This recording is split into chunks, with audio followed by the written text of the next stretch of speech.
নিচের আয়াত বুঝতে চাই। আপনি কোট করেছেন, হে পরওয়ারদিগার, তুমি জানো আমরা যা কিছু লুকাই ও যা কিছু প্রকাশ করি, আর যথার্থই আল্লাহর কাছে কিছুই গোপন নেই, না পৃথিবীতে না আকাশে, সকল সেই আল্লাহর, যিনি এই বৃদ্ধ বয়সে আমাকে ইসমাইল ও ইসহাকের মতো পুত্র দিয়েছেন।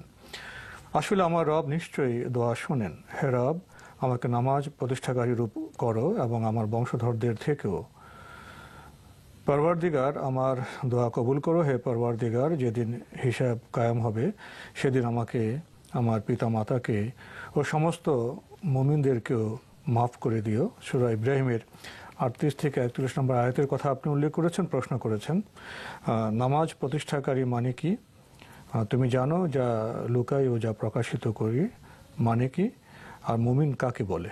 এগুলো মূলত ইব্রাহিম আলাইহিসসালাম আল্লাহ রাব্বুল আলামিনের কাছে, মানে যখন শেষ দিকে যখন আল্লাহ রাব্বুল আলামিনের পরীক্ষার পরে, বড় পরীক্ষা উত্তীর্ণ হওয়ার পর আল্লাহ রাব্বুল আলামিনের কাছে কিছু ফরিয়াদ করলেন, সেই দোয়াগুলো এখানে আল্লাহ সুবহানাহু ওয়া তাআলা কোট করেছেন।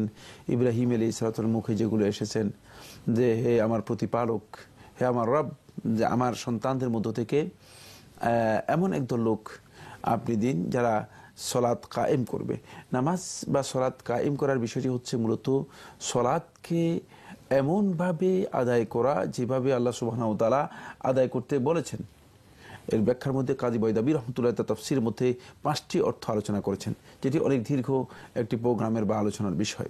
মোদ্দা কথা যেটা, সেটা হচ্ছে এই যে সলাৎ কায়েম হচ্ছে মানে আন তুকিমাস সালাতা বিআরকানিহা ওয়া ওয়াজিবাতিহা ওয়া শুরুতিহা ওয়া মুস্তাহাব্বাতিহা ওয়া সুনানিহা। যে সলাৎকে কোনো ব্যক্তি যখন আদায় করবে তখন তিনি সলাতের যতগুলো শর্ত আছে, যতগুলো আহকাম আছে, যতগুলো ফরজ আছে, ওয়াজিব আছে, সুন্নাত, মুস্তাহাব আছে, সব কিছুকে মানে একসাথ করে সলাৎ আদায় করা হচ্ছে মূলত সলাৎকে কায়েম করা। এবং সলাৎ কায়েম করার মধ্যে আরেকটি বিষয় রয়েছে, সেটি হলো এই সলাতের বিধান সাব্যস্ত হয়েছে জামাতের মাধ্যমে, সেটি জামাতের মাধ্যমে আদায় করা। তাই মানে কোনো ব্যক্তি যদি সলাৎ কায়েম করতে চান তাহলে তিনি সলাৎকে আল্লাহ রাব্বুল আলামিনের বিধান অনুযায়ী যেভাবে আদায় করতে বলেছেন সেভাবে তিনি আদায় করবেন। এটাই হচ্ছে মূলত সলাৎ কায়েম করার অর্থ।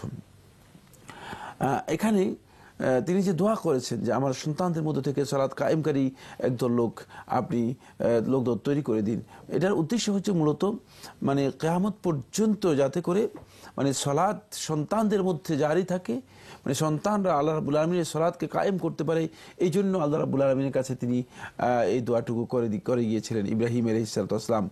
এবং আল্লাহ সুবহানাহু ওয়া তাআলা তার সন্তানদের মধ্য থেকেই সর্বশেষ নবী বিশ্বনবী মুহাম্মদ রাসূলুল্লাহ সাল্লাল্লাহু আলাইহি ওয়াসাল্লামকে প্রেরণ করেছেন।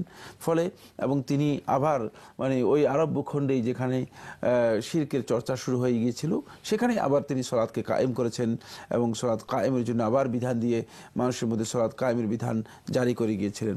এটাই